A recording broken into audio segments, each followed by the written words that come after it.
The story of the widow's mite, a foundational text to so many Christians and to so much called Christian kindness. In what Winnie just read for us, we hear the story of a woman who gives her all, and this is supposed to be a model of being a faithful person. Jesus says, "Truly I tell you, this poor widow has put in more than all those who are contributing to the treasury. They have contributed out of their abundance, but she in her poverty has put in everything she has, all she had to live on." And so often this is a story taken as an example of how to give everything you have over to God, of giving until it hurts, and then giving more. This story follows the tried and true Christian lines of pick up your cross and follow me.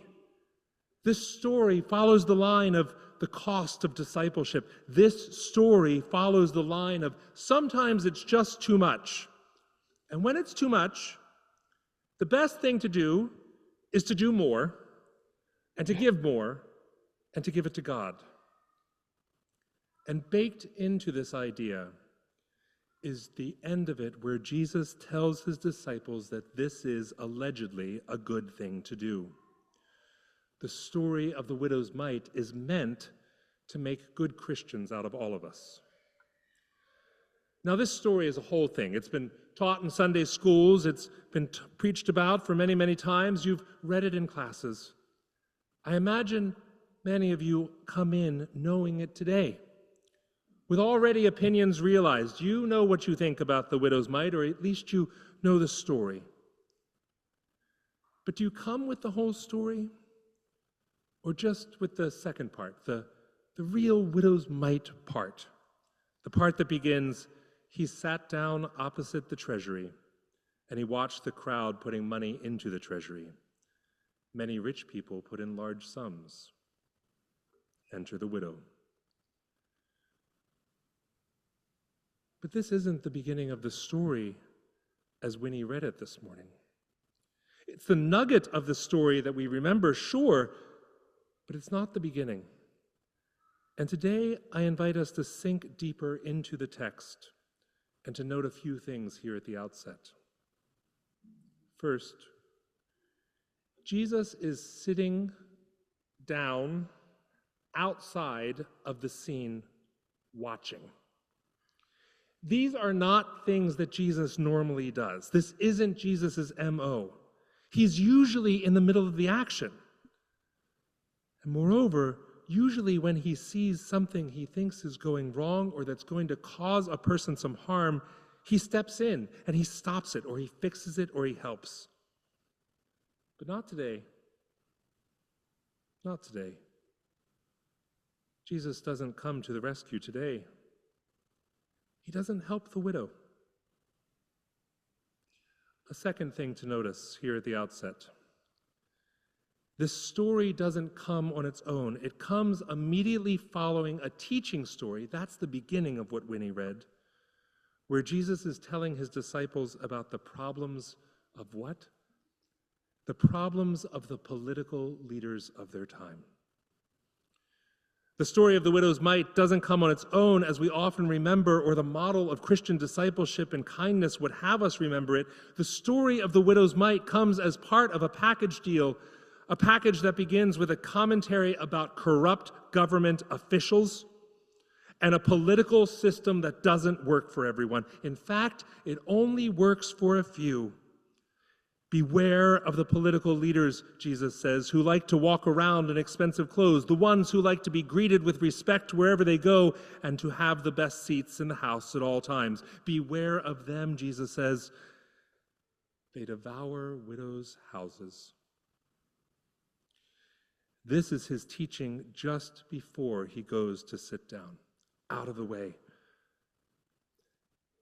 And from sitting there way out of the way, he watches a widow put in everything she has to live on. Taking the second story along with the first, one might say that her house has just been devoured. Or has it? To many of us, I think we might say that the widow wasn't acting in her own self-interest. Remember, she was not required to give these coins. This is not a payment, this was an offering, a gift, a voice, something she wanted to give to show how much what she mattered loved, how much what she loved mattered. This was a vote. With her last of everything, this widow cast a vote for the system she knew and presumably loved. She voted for the temple. She voted for things as they were. She gave everything she had to it. This same temple and government that devours houses of people just like her, but it's what she loves. Now, this doesn't make any sense. Why would she vote for such a thing? Isn't there a better option? Something that we're reading the story today might think might be better for her, better for us all? There's got to be something else. When you hear Jesus' caution about the political system of the temple and his society, when you know that the government was corrupt, and that soon after this story, Mark will turn to tell the story of the government turning against Jesus himself. When you know that widows and children are powerless, completely on the margins, helpless, it might be understandable to think that she didn't know what she was voting for, and to tell her she got it wrong. Don't do it, you might say. Or maybe you want to start a campaign that says votes for the widow, vote for the powerless, vote for change. Or maybe in the midst of this story, you just want Jesus to step in and do something here. The widow offers these 2 coins. Maybe you see it as voting against herself. The political and power structure of her time is clear. Women have no power. They cannot earn money, own property, inherit either of these things. They cannot work. And without a husband or a son to take care of her, a widow is the most vulnerable. Jesus can see this system. He starts by preaching against it, and he gives us as big of a warning as he can. And yet this widow casts her 2 coins anyway. And Jesus doesn't stop her. Maybe you too have had some questions about how someone could cast their coins or their vote in one way or another this week. Maybe you too have wondered how many people could seemingly be voting against what we think of as their own self-interest. Maybe you too voted for the vulnerable, for protecting the widows of our day, and are frankly gobsmacked that so many people didn't vote like you. Gobsmacked that anyone, particularly those on the margins, could vote any other way than you did. Don't they know their house is about to be devoured? Don't they know their relatives will be deported? Don't they know? Don't they know? Why couldn't anyone stop them? Why? Why didn't God? Why doesn't Jesus? Well, it's not what Jesus does. That's not the moral of the story. In Mark's gospel, where the action is fast-paced and ever-changing, where Jesus is so alive, so immediate, so charged, the story we have today is one of a still Jesus, a quiet Jesus, an introverted, observing Jesus. Now, this isn't generally how we like to think of the Savior of humanity. We need him in action form, doing things. Don't just sit there watching the woman cast her life away, Jesus. Do something. But with only minutes left in the story, before he is handed over to Pilate, Jesus is acutely aware of how short and precious his time is, and how he has no time left to waste. And yet he goes and sits down. He's not just doing something, he's sitting there. He's watching. He's looking. He's learning. And this is what he tells the disciples.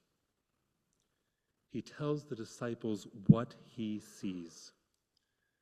And what he sees is a woman who has given everything to a system that will not protect her. Why? Well, for starters, I think he wants the disciples to see as he sees. Maybe he's also charging them with her care, for if they see as Jesus does, perhaps they can do something. This isn't passing the buck, this is teaching a person to fish. Or maybe he's just preaching a very fine sermon about the power of observation, of what it means to see someone as fully themselves, totally different than you, making choices you don't understand, but that they must be right to them. And if that's what he's doing, if that's what Jesus is doing, then maybe we can too. Many of you have been in touch this week or stopped by. You've sent me emails or texts, and you've told me how you're doing since Tuesday's election. Some of us gathered in evening prayer on Wednesday night to simply pray for help and to be in community. And I'm so glad to see so many of us all here today. And if I may, I'm going to spend a few moments telling you a bit about how I am and how I've gotten to here throughout this week. Like many of you, the early pre-dawn hours of Wednesday brought a decisive mandate I wasn't expecting. I described my feeling to many people as if I had fallen off a cliff, and lying on the bottom of the ravine, I could see the long and winding road back up to wherever it is that I was going, and I knew I would have to get up and walk it, to do something. But I also knew I couldn't just then, not yet. Sometimes we lie in ravines for a moment and just look at the sheer drop of the cliffs around us.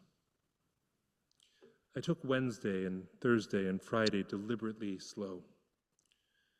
I tried to listen to this new whatever it is that I was hearing. I was listening to a lot of grief. I was also listening to a lot of assuredness. I wrote scattered thoughts, sermon titles for coming weeks with pithy notes that hopefully wisdom will leave on the cutting room floor. I wrote in my journals, and I knew I didn't have the language. As a writer, this was my first betrayal this week. I felt betrayed by my language. How could the same language I use to welcome and include and try to help be used by others to demean and degrade to a winning effect? I felt betrayed not just by my language, but by my intellect as well. Everything I thought I knew about us was wrong. I felt there was this huge gap in my learning, in the curriculum I have set for myself over these years. I thought, Will, how could you have been so naive? Fool me once in 2016, fine, but twice, 8 years later? What goodness of human spirit was I holding on to? Trying to define the goodness of human spirit as myself for everyone. What arrogance, I then thought. Who am I to presume to know anything about the goodness of the human spirit? I fell deep into a well of self-doubt down there at the bottom of the ravine, and loss and confusion, not because anything had gone wrong per se, not because of any of the analysis pundits are too quick to offer about why or how things went or could have gone or what we could have done differently. I don't care about any of that. I think it's all wrong. It was because I wasn't paying attention. I wasn't seeing voters who didn't vote like me as voting for something. I only saw them as voting against something. Me. I didn't see the widow as giving what she wanted for what she believed.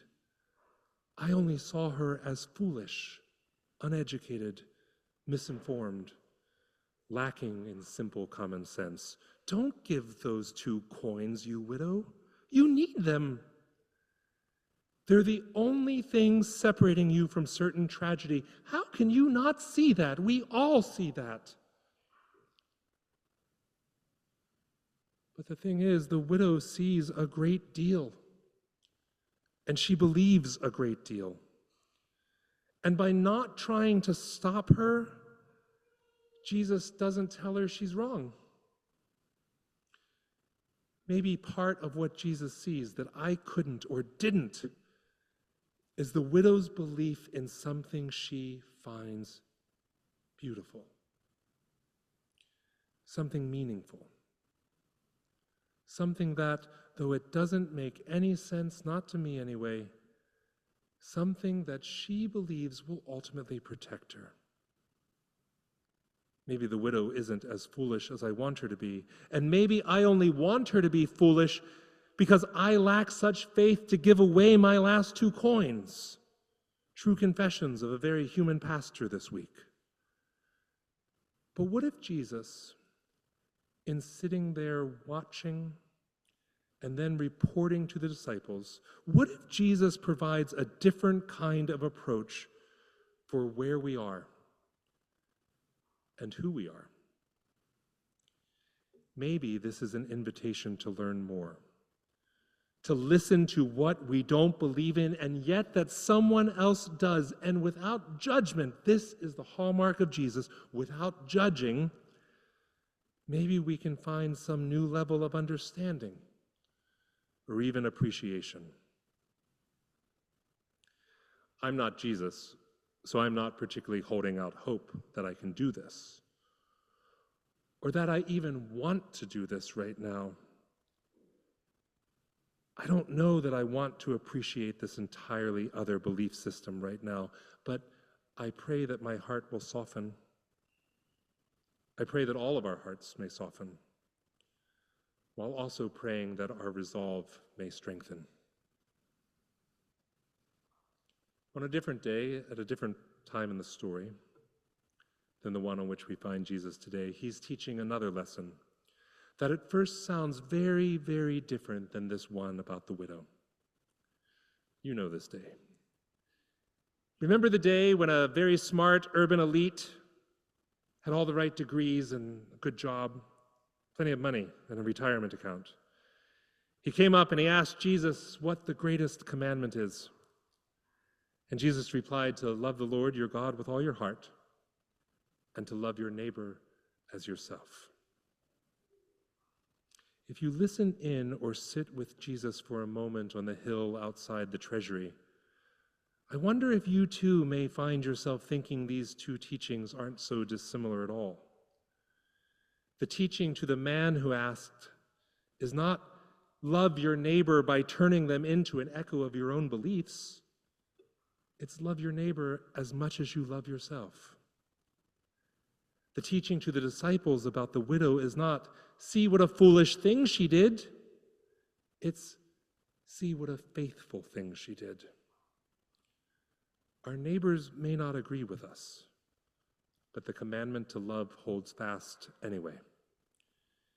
People may not always cast or vote their coins on what we would do, but the credit for having faith holds true anyway.